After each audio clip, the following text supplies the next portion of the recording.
And welcome to Tayo Mini Reads, reviews, discusses, monologues about everything and anything, and that's on period. So hi guys, welcome. I don't know if you have watched my videos before or you're just, you're returnee, but thank you so much for coming to watch my videos. Thank you for the support. I am so glad that you guys are here to hang with me for a bit. So today I want to talk about a book I read. I read it late last year and stuck with me so much. And it's actually not a book that just came out or anything, but I just got to reading it. It was always something I bought. I just pre-ordered it on Kindle and then I kind of forgot about it. And not I forgot, I just didn't have the time. But I was so glad I picked it up, and the book will be Pachinko by Min Jin Lee. I hope I said that right. I hope I said her name correctly.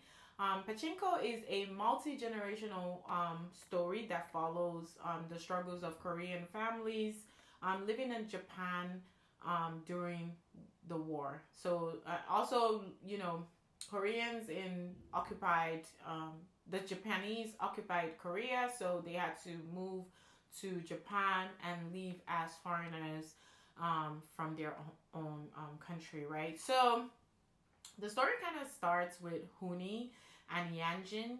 They are a couple who run like an Airbnb, or no, not an Airbnb, say like a bed and breakfast in, old times. And Huni is such an awesome dad, and you can see that right away from the books. He loves his daughter. They have a daughter named Sanja, and he raised her up with a lot of love. You can see it poured. You can see Huni's love poured into Sanja, just the way he cared for her and catered for her. She was their only child. His wife Yan Jin had tried to have kids, and she had a lot of miscarriages until she finally had Sanja, and so Sanja was very, very loved growing up. So the story picks up where Huni tragically passes away, and Sanja and her mom are left to run the Airbnb. I keep calling it Airbnb. They're left to run like the bed and breakfast. So they have lodgers that come and stay for a bit, or some are kind of like long term lodgers.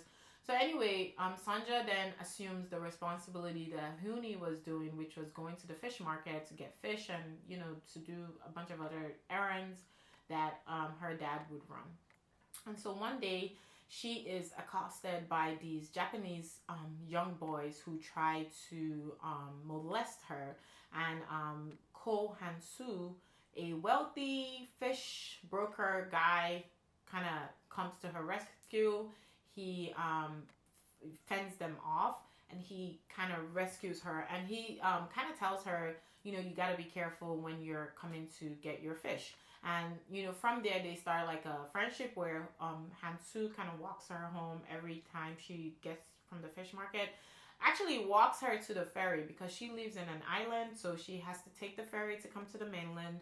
And so walk from the ferry point to the market and walk back, take the ferry back home. So Hansu kind of follows her all the way. In fact, he would take the ferry back with her, make sure she's okay, and then come back. So this happens for a while, and being that Hansu is kind of like the first guy or first boy that she encounters, obviously Sandra is a young girl. She falls in love with Hansu. And we don't know much about him. All we know is he's wealthy, he speaks Korean and Japanese, and he's like a top dog. So anyways, Hansu and Sonja, they have relations, and they do it for a couple of months, I'm assuming. And I don't know how long, but they were together for quite a while. And Sonja is then pregnant.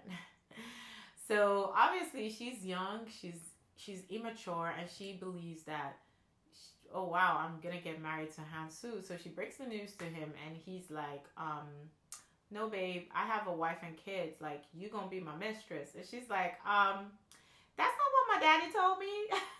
I'm sorry. So anyways, and so from there, Sanja's love for Hansu just did a whole 360, and that was it. So that's one thing I guess was, it was sorry, it was sad for me to see that Sanja never loved Hansu after that day. That was the end of it. This is a very long saga for this family, but I think for me, from it was from that day when Hansu told her that he was married, that that was it. She used to love him so much, and that was it. So another thing is, I wouldn't be quick to blame Hansu because I don't think she ever asked, right? She just assumed a lot of things, and that comes from the fact that she was a very sheltered girl, and she only knew the relationship between her dad and her mom, which was a loving relationship. So she just assumed automatically that every relationship would be like that. So Hansu, yes, he did take advantage of her, but I kind of believe that Hansu loved her in a way. Please correct me if I am wrong, but I think Hansu loved her, or maybe because it's just the romantic in me. I just always try to see, love in everything, and the way the book is written, it, at the end of kind of like the whole book, we do see that, Sanja was kind of like the one for him. He reflects a lot, when he's older, and he always kept coming back to Sanja. Now, because of the kind of period that this story was set, it wouldn't make sense for him to have divorced his wife, because he was married to the daughter of a Yakuza boss. And I don't know if you know Yakuza is, it's like, once you're in, you're in. It's like the mafia. Like, you can never get out. So he was already, he was already there. There was no way he was gonna live. And this kind of takes me back to when I had discussions with a group of friends, and someone asked this question of, do you think you've ever met the love of your life, or are you with the man you love or married or whatever? And that kind of reminded me of kind of Hansu, because Hansu had definitely met the love of his life, which is Sanja, but he met her after he was already married and had kids. I think if it was set in like just a regular kind of time period, maybe he would have left his wife and married her, but that's not the story that we got. So anyways, that was just very interesting, because I guess when I was reading the book, I just always had that I just wanted them to reconcile, and I thought, I held out thinking that they would, but they never did. They just, that was it. So anyways, back to the story is, Sanja is pregnant, and then they have a boarder called Isaac, who is like a pastor. So Isaac goes to meet her mother, and he's like, I overheard that Sanja is pregnant. I think this is God telling me to do this, and I'm going to marry her and take care of that child like it's mine. And that's what happened. So Isaac, Sanja, and the baby, well, she's still pregnant. They travel to Osaka to live with Isaac's brother Yosef and his wife Kunhee. And so, then we follow that aspect of the family. We're done with Huni and Yanjin, and it was so bittersweet to kind of move to the next series, the next stage of life, where Sanja is now living in Japan. She moved from Korea, to live with her brother's her husband's brother. And then in Osaka, we realized that the Koreans there are treated really bad, poorly, and there's zero opportunities for Koreans in Japan at that time. And so they are kind of like struggling. Another thing also that was brought to light was Yosef and Kunhee. They were lovers, like they loved themselves so much, but they just were never able to have kids. So whenever Sanja came, pregnant, Kunhee was so sweet, so welcoming, and was like, well, I don't have kids. I always wanted to have kids, but I would love on your child as if it was mine. And so the story progresses that way, where Sanja and Kunhee are, raising her kid. And so then Sanja gets pregnant, and then she and Isaac actually have a son called Musasu. So Sorry, I'm sorry. I should have said that she did give birth to she and Hansu's son called Noah, and then she also got pregnant along the line and gave birth to um her and Isaac's son called Musasu.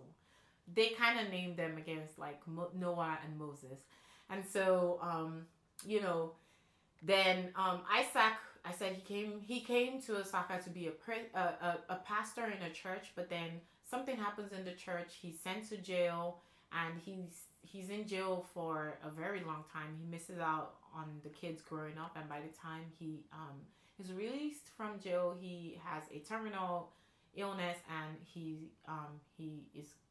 dies unfortunately. And so around this period, she left Korea and never told Hansu. And but then Hansu had given her like a bracelet or like a watch. And so one of these periods when they needed money, she sold the watch, and that was how Hansu was able to track her in Osaka. And so Hansu reappears in their life right around the time where World War II kicks off. And so he tells her, you need to relocate your family from Osaka. You need to go to the countryside because Japan is about to be bombed, right? So she finally heeds his warning, and he takes them to a farm where they stay with an old farmer and his family. And as at the time when they were leaving Osaka, Isaac has been dead for a while, and Joseph is kind of like the provider for the family. Okay, Joseph was an interesting character. He did not like the fact he didn't like his he no he was someone that believed that as a man he should provide for his family, which is great. But this is not the normal circumstances. So he didn't like Kunhi working. He also didn't like the fact that Sonja came with her hustling mentality, right? Sonja's parents were workers right from start, and she was used to that. So she was like, I'm not just gonna be sit down and be a pretty flower. I'm gonna hustle. So she set up like a business doing sweets. And so Konhee also wanted to do business. She's like, I'm just bored. I'm just home doing nothing. So Joseph didn't like her because, well, yeah, he didn't really like Sandra because of the influence he felt she had over his wife. So whenever they wanted to leave Osaka, at the time of World War II, of course, by this time, all of the adults know that, Hansu was the father of Noah. So Hansu comes into the picture and is like, I can take you out. And Joseph is like, no, I got a job in Nagasaki. I'm going to go over there. You guys stay with this dude, and I'll come back later. Well, unfortunately, I don't know if everyone knows, in real history, Hiroshima and Nagasaki are bombed, and Joseph is one of the victims of that, and so he was born, and they didn't have contact from him from a while. But Hansu, the man of many connections and talents, he's able to bring Joseph from Nagasaki to where they're staying. He also brings Sanja's mom from Korea to live with them. So the whole family is reunited, and this is all thanks to Hansu, by the way. And again, he's just doing this because he cares for Sanja and he cares for his son, right? But Sanja is like, yeah, I'm only taking this help because I don't have anyone else who can help. Girl, what? Like, seriously? So anyways, the war is over. They go back to Japan. They move back to the city in Osaka, and then the kids go back to school, and Noah is actually really smart, and he studies so hard, and he finally gets into a university, but they cannot afford it. But so of course Hansu steps in and it's like, yeah, I'll pay for your school. Noah has no idea that Hansu is his father, right? So he goes to university, and he has weekly or monthly meetings with Hansu where they just kind of gist it. But this is kind of like Hansu's way of connecting with his son. And bear in mind, Hansu's doesn't have any male child with his wife, so he's very invested in Noah because that's like the person who's going to take over his legacy in his mind. So anyways, Sonja is there with Kunhi and her mom and Musasu. They're all living their lives trying to pick up the pieces after the war. Noah goes to school. he meets this well, he has a girlfriend, and she kind of, through some scenarios that happen, he gets to find out that Noah, Hansu, is his dad. Now, Hansu is, at this time, he has Yakuza connection. I don't know if I mentioned that already, but yeah. So he has Yakuza connections that everyone is aware of, and I think Noah was embarrassed, or he didn't like the fact that his dad was a mob guy. And so when he found out, he went home, confronted his mom, reacted very terribly to the news, and he ran away. And so going down the story, Noah is gone for 16 years. He moved to somewhere else in Japan. He married a Japanese woman, had 4 kids. He had a false identity. So he never even told her who his parents were. He just said, "Oh, I'm this." He just lied and created this whole life outside. So for that part of 16 years, you see Sandra, she's grieving so bad because she misses her son, and she's like she's so confused and sad and doesn't know how to explain to Noah, the complexities of, what happened. At the end of the day, it just kind of feels like the sins of the father trail or fall on the kids, because you can see how, you can see the effect this has on Noah. And one thing I just didn't understand was why, I mean, I guess because Noah remembers Isaac, and so he's like, I have 2 fathers. Like, maybe he thought, like, maybe he thought Isaac didn't know. I don't know, because that's not really, maybe he did. I don't know. But he reacted so badly. He spoke really badly to his mom, and that was it. So that hurt me too, because I'm like, look beyond the implications. Do you know what your mother had to go through? She would have been an outcast if Isaac hadn't married her. So if Isaac was okay with it, why can't you be okay with it? So it was really sad.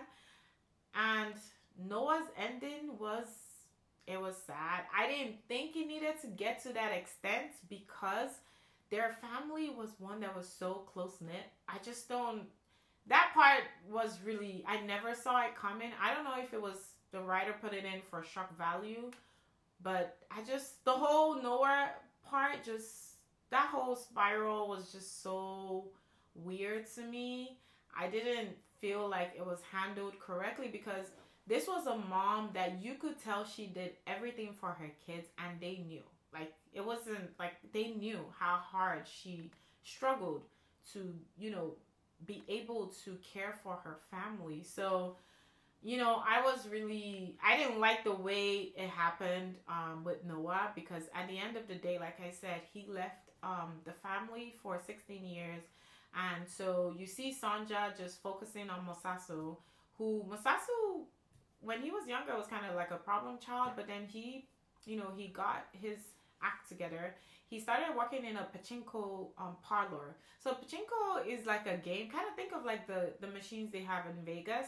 That's Pachinko. So Masasu starts working in a Pachinko palace, and then he gets pretty good at it, because they manipulate it so that, the customers don't win and they keep coming back.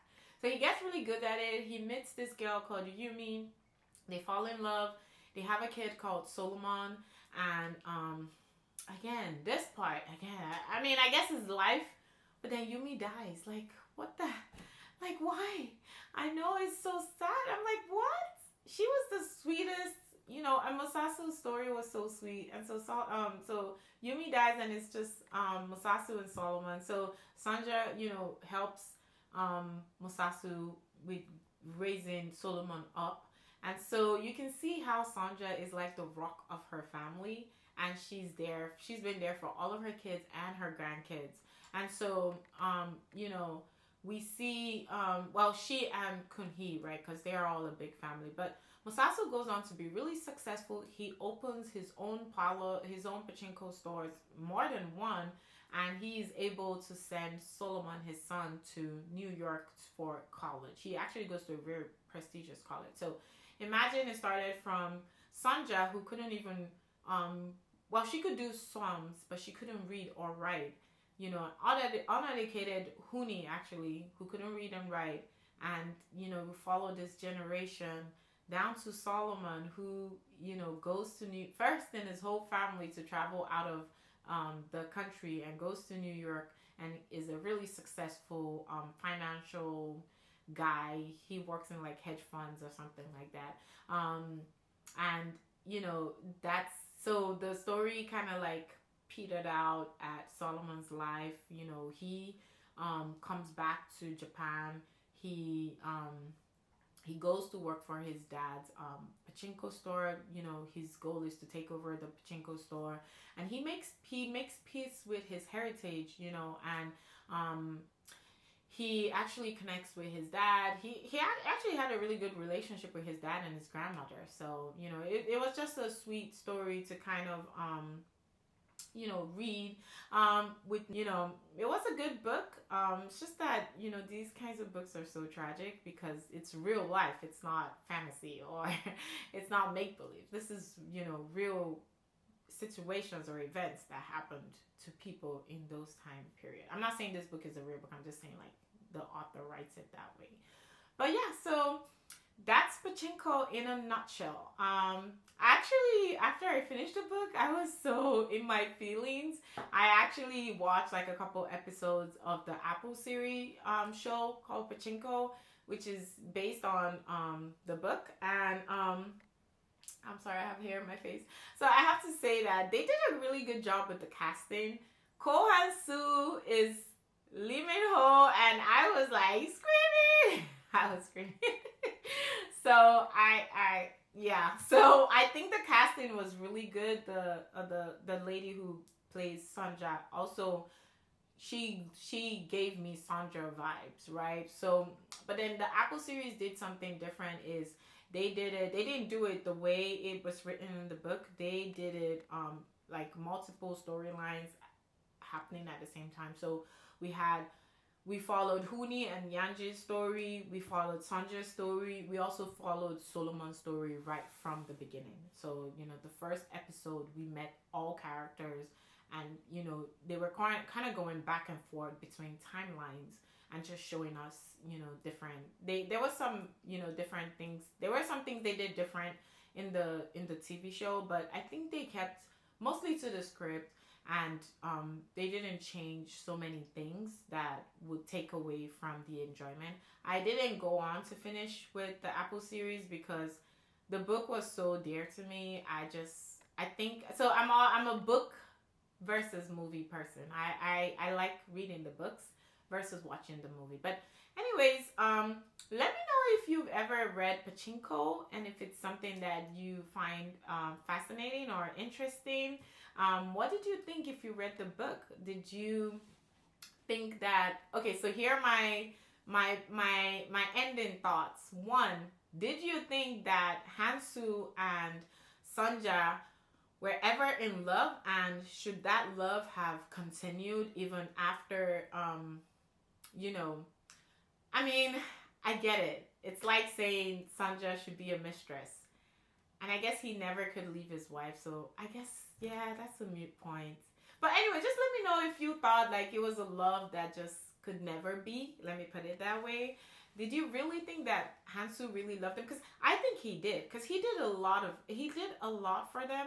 And he showed up for them way more. I mean, there's deadbeat dads that don't even show up for their kids the way Han-soo showed up for his one kid. And he did it in such a way, like he took care of the whole family, not just Noah. He was there for all of them. So that's one thing I think was his redeeming grace, and that's one reason why I'm not like I'm not negative towards him, because I feel like regardless of everything, he still showed up, and not just for the kid, but everyone that was connected to Sanja, just as a way of showing his love and maybe his regret that he could never, be with her the way he, she deserves to be with. And on the other hand, Sanja, I mean, after Isaac, she just never, she never remarried. She never had any relations or anything. Her life was just her kids and her grandkids. So that was so sad to see that she never. I mean, you could say I don't know if Isaac was her great love, but Isaac was the man she grew to love, right? And you know, it worked out. Noah's story, like I said, was so sad to me. I wish it didn't happen that way. Musasu's story was also really, it was a fresh blend, because I thought like Musasu was gonna be the problem child, but he ended up being the most well adjusted, and his kid Solomon was also well adjusted, and that was a very it was a breath of fresh air. So um, let me know if you read, Pachinko. What were your thoughts? Did you love it? Please like, share, subscribe this video with other people who you think would love this content. Please put a comment below if if you like the video. Just do a thumbs up. Thank you so much for hanging with me. I hope you guys have a lovely day, and I will see you in my next video. Thank you, and bye.